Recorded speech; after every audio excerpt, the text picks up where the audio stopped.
നിങ്ങളുടെ ഈ ടെൻഷൻ എനിക്ക് മനസ്സിലാകുന്നില്ല.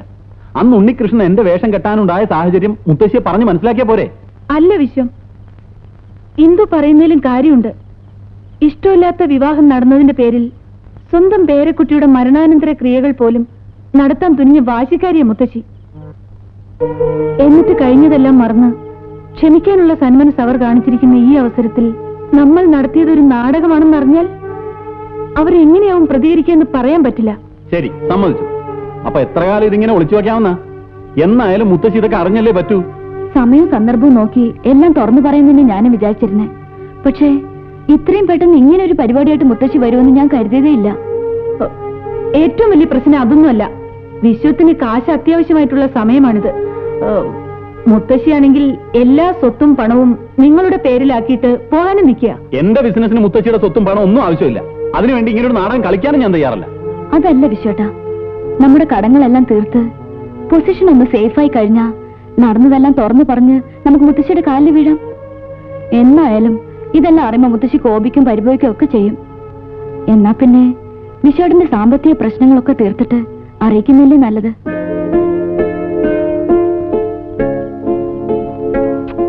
തൽക്കാലം ഒരു 4 ദിവസത്തെ പ്രശ്നമല്ലേ ഉള്ളൂ.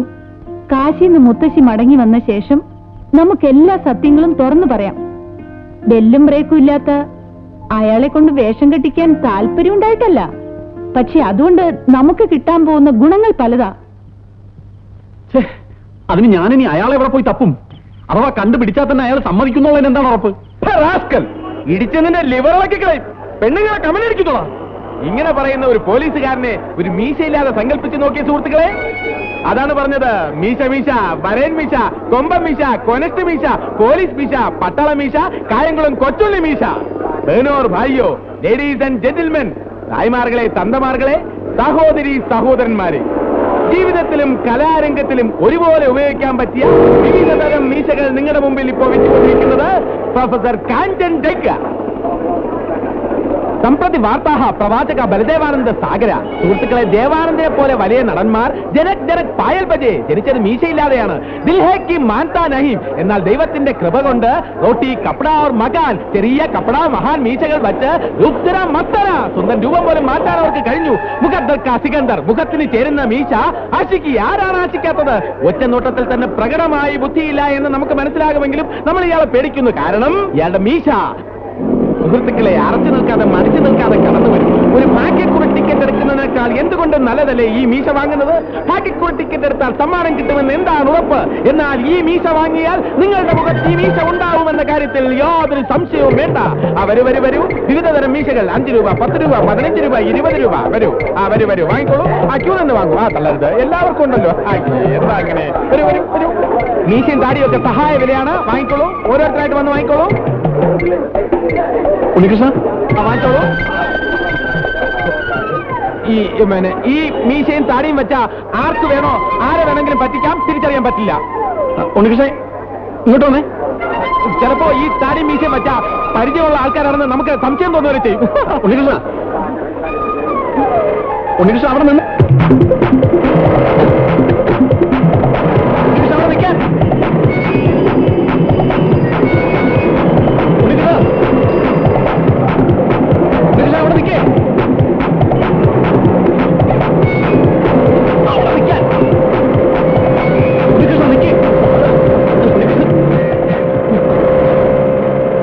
ഒരു കാര്യം പറഞ്ഞോട്ടെ?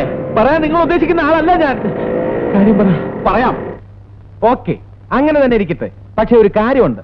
അന്ന് ഞാൻ മുത്തശ്ശിയുടെ മുമ്പിൽ വിശ്വനാഥനായി അഭിനയിച്ചത് ഈ സിസ്റ്ററെ ഒരു ആപൽഘട്ടത്തിൽ നിന്നും രക്ഷിക്കാൻ വേണ്ടിയായിരുന്നു. അതിനെനിക്ക് കിട്ടിയ ശിക്ഷയോ 5 ഇടിയും 6 അടിയും 3 തൊഴിയും. സ്വല്പം ഒഴിഞ്ഞില്ലായിരുന്നെങ്കിൽ ആ പൂച്ചട്ടി വീണെന്റെ തല പപ്പടമായി പോയെന്നെ. എന്നെ വേഷം കെട്ടിച്ചവർ എന്നെ കാലുവാരിയായിരുന്നു. അതവിടെ നിൽക്കട്ടെ. ഞാൻ പറഞ്ഞുകൊണ്ട് വന്നത്, ഇന്ന് ഞാൻ വിശ്വനാഥനായി അഭിനയിക്കുന്നത് കൊണ്ട് നിങ്ങൾക്ക് ധാരാളം ഭൗതിക നേട്ടങ്ങളുണ്ട്. So this is a business. അപ്പൊ എന്റേതും ഒരു ഫ്രീ സർവീസ് ആയിരിക്കില്ല. എനിക്കും വേണം കമ്മീഷൻ, ബ്രോക്കറേജ്, ലാഭവിഹിതം. തനിക്കിപ്പോ എന്താ വേണ്ടത്? മാന്യന്മാർ സംസാരിക്കുമ്പോൾ ഇടപെടരുത്. എനിക്കെന്താണ് വേണ്ടതെന്ന് നിങ്ങൾക്ക് കിട്ടുന്ന ബെനിഫിറ്റ് അറിഞ്ഞതിന് ശേഷമേ പറയാൻ പറ്റൂ.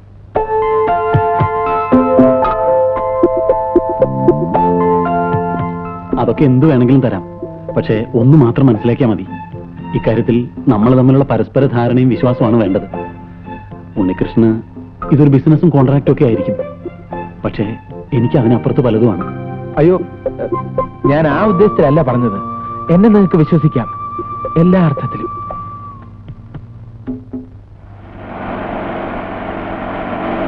ഉടൻ നിർത്തിക്കോളൂ. ആ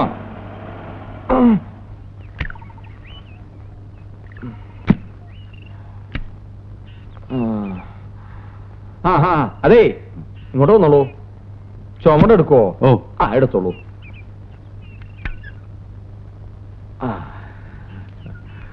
മുത്തശ്ശി, എന്നെ അനുഗ്രഹിക്കണം മുത്തശ്ശി. എന്താ തടി പോലെ നോക്കിക്കണേ? ഉമ്മർത്തോണ്ട് വെച്ചൂടെ? എന്താ താനീ കാണിച്ചത്? ഊരിയൊന്നുമില്ല. എടാ, ഗുരുക്കളെ താൻ എന്താ കാണിച്ചത്? യാത്രയൊക്കെ സുഖമായിരുന്നു മോനെ. ഒരൗൺസ് പഞ്ചജീര ഗുഡ കാറി കയറിയത് ഓർമ്മയുണ്ട്. ഇങ്ങ് വീടെത്തിപ്പോഴേ കണ്ണൂർന്ന് ഞാൻ മത്തങ്ങ എടുത്തോട്ടെ. മുത്തശ്ശി വരുന്നത് പ്രമാണിച്ച് ഞാൻ ഓഫീസിൽ ചെന്ന് ലീവ് എടുത്തു. ഒന്നിനും ഒരു കുറവുണ്ടാകാൻ പാടില്ല. വന്നാട്ടെ. ഊണിന് മുത്തശ്ശിക്ക് ഇഷ്ടമുള്ള മാമ്പഴ പുളിശ്ശേരിയും പാവയ്ക്ക തോരനും തയ്യാറാക്കിയിട്ടുണ്ട്. പാലട പ്രഥമൻ വേറെയുണ്ട്. മുറുക്കാൻ ജാപ്പാണം പുകയിലയും തെങ്കാശി വെറ്റിലയും റോസ് ചുണ്ണാമ്പും വാങ്ങി വെച്ചിട്ടുണ്ട്. ആ, ഗുരുക്കളമ്മാവന് അങ്ങാടി മരുന്ന് എന്തെങ്കിലും വേണമെങ്കിൽ പറഞ്ഞോളൂട്ടോ, ഞാൻ ഇപ്പൊ തന്നെ വാങ്ങിട്ട് വരാം. തേച്ചു കുളിക്കാൻ ബലാ കുളിച്ചാതി എണ്ണ തന്നെ മതിയല്ലോ, അതും വാങ്ങി വെച്ചിട്ടുണ്ട്. ഈ സ്നേഹത്തിന് മുമ്പിൽ ഗുരുക്കളമ്മാവൻ പതർന്നു കൂട്ടിയേ. താൻ എന്തിനുണ്ട് പതർന്നേ? വേണ്ടേ? പതർന്നില്ലേ? വന്നാട്ടെ വന്നാട്ടെ. ഒരു മോളെ. നല്ല യാത്രാക്ഷീണം ഉണ്ടാവും. ആദ്യം ഓരോ ഗ്ലാസ് ചൂട് കാപ്പിയാവാം അല്ലേ? സിസ്റ്റർ സിസ്റ്റർ എനിക്ക് ഇന്ത് പോയി കാപ്പി എടുത്തോണ്ട് വരൂ. കാല് തടവണോ മുത്തശ്ശി? തടവി കൊടുക്കടി. ഇപ്പൊ വേണ്ട മോനെ, കുറച്ച് കഴിഞ്ഞിട്ട് ആ മതിയില്ലേ? വായി നോക്കി നിൽക്കാതെ ആ സാധനങ്ങൾ എടുത്തു വെക്കാൻ ഗുരുക്കളമ്മാനെ സഹായിക്കടി. നോക്കാതെ ചെല്ലടി. ചെല്ലുമോളെ. വെരട്ടിയാലേ ശരിയാവുള്ളൂ.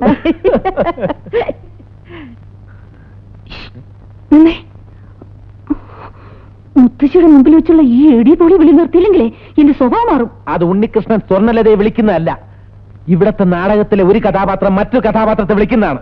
അത് മനസ്സിലാക്കാനുള്ള വിവരമില്ല. ഞാൻ എന്ത് ചെയ്യും? ഒരു കാര്യം, അന്തസ്സുള്ള ആൾക്കാർ ഇവിടെ താമസിക്കുന്നത് അല്പം കൂടെ സംസ്കാരത്തോടെ പെരുമാറണം. ഓവർ സ്വാതന്ത്ര്യം കാണിച്ചാലുണ്ടല്ലോ. എന്ത് ചെയ്യും മാഡം? ഇനി മുത്തശ്ശി ഇവിടുന്ന് പോകുന്നത് വരെ കാര്യങ്ങളുടെ എല്ലാം കടിഞ്ഞാണ് എന്റെ കയ്യിലാ. നിർത്ത്. കുതിരവണ്ടി ഓടിച്ച് നടന്നവനെയൊക്കെ പിടിച്ച് വീട്ടിൽ കയറ്റിയ എന്നെ വേണം തല്ലാൻ. ഓഹോ, നിന്റെ അടവ് എനിക്ക് മനസ്സിലായി. ആദ്യം ഇങ്ങനെ ഉടക്കി അവസാനം പ്രേമത്തിലാവാന്നായിരിക്കും. അതിന് എന്നെ കിട്ടൂല, വേറെ ആളെ നോക്കിയാ മതി. ഓക്കെ? എന്താ മോളെ അവിടെ? ഒന്നുമില്ല മാവാ, ഇതാ വരുന്നോ. ഇനി ആകെ ഉള്ളത് ഈ മുറിയാണ്. ഈ മുറി മുത്തശ്ശിക്ക് എങ്ങനെ ഉണ്ടാവും? വീടൊക്കെ വലുതാണെങ്കിലും മുറികൾക്കൊന്നൊരു വീതിയും വിസ്താരവും ഇല്ല. എല്ലാം കിളിക്കൂട് പോലെയുണ്ട്. ഇവിടെ കിടന്നാലേ എനിക്ക് ശ്വാസം മുട്ടും. എന്നാ നമുക്ക് ഇറങ്ങാം. പ്ലാസ്റ്റിക് ആണല്ലേ? അതെ, നല്ല ഭംഗിയുണ്ട് കേട്ടോ.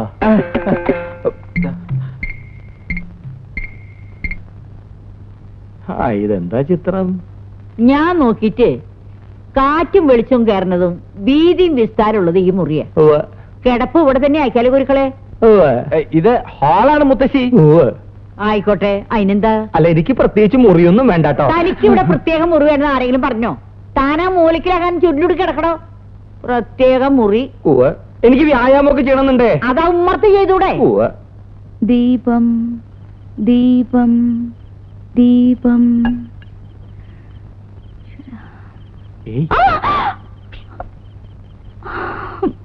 ഞാനാണ്.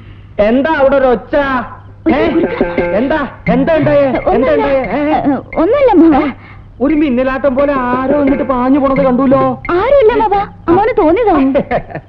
എന്റെ കുട്ടിയെ, വയസ്സ് ഇത്രേ ആയിട്ടും കാഴ്ചക്ക് യാതൊരു കുഴപ്പമില്ല. സ്വന്തമായിട്ട് ഉണ്ടാക്കി ഉപയോഗിച്ച അഞ്ഞന കുഴമ്പിന്റെ ഗുണാണ് അത്. ആരാ അത്? അയ്യോ, ആരുമില്ല അവിടെ. എങ്ങനെയാ? പിന്നെ എന്തിനാ നിലവിളിച്ചേ? അത് പിന്നെ ഇവിടെ ആരും കാണാത്തോണ്ട് വിളിച്ചു പോയതാ. എന്നാ പിന്നെ നേരത്തെ പറയാൻ പാടില്ലായിരുന്നു. പാവം പേടിച്ചു അല്ലേ? പേടിയുണ്ടെങ്കിലേ ഒരു രക്ഷ ജപിച്ച് ഞാൻ കെട്ടിത്തരാം. ഇല്ലെങ്കിൽ ഗുരുക്കളമ്മാമനെ പോലെ ധൈര്യം ഉണ്ടാവണം. എന്റെ അമ്മേ.